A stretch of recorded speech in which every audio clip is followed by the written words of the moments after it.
mal masihu wanani oɗo momaɗo barke ibnu maryama bi maryama o hono isa o wanani illa rasulun so wana ko nelaɗo tan kadi kada khalata ɓennino min qablihi ko adinoma ar-rusulu nelaɓe kanko ne ko ɓennowo no ɓe mayirini kanko ko mayo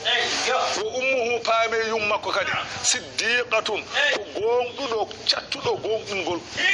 kana kanko isa e yum makko yakulani ɗa'ama keɓe ñamannoɓe ñamde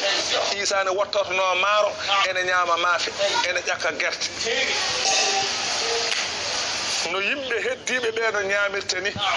ene ñama pour ha wuura waman kana kazalika ñamowo maafe guerte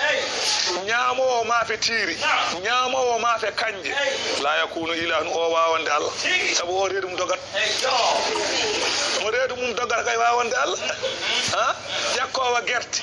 ñamowo maafe o wawa wonde Allah la yakunu ilahan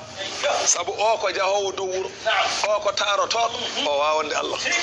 deke Allah ko goto unzur ndar e hawede kayfa nubayyinu lahumul ayati yawno min peññiniri ɓe dalillaji gotin paago hattan amen summa refti kadi unzur ndar yew anna yufakuna ƴewno ɓe pirlitorte ga gonga mi haalana ɓe o gonga ne wayi ladde ƴewɓe mbasa wadde ɗum ƴew ɗum no wayi hawnade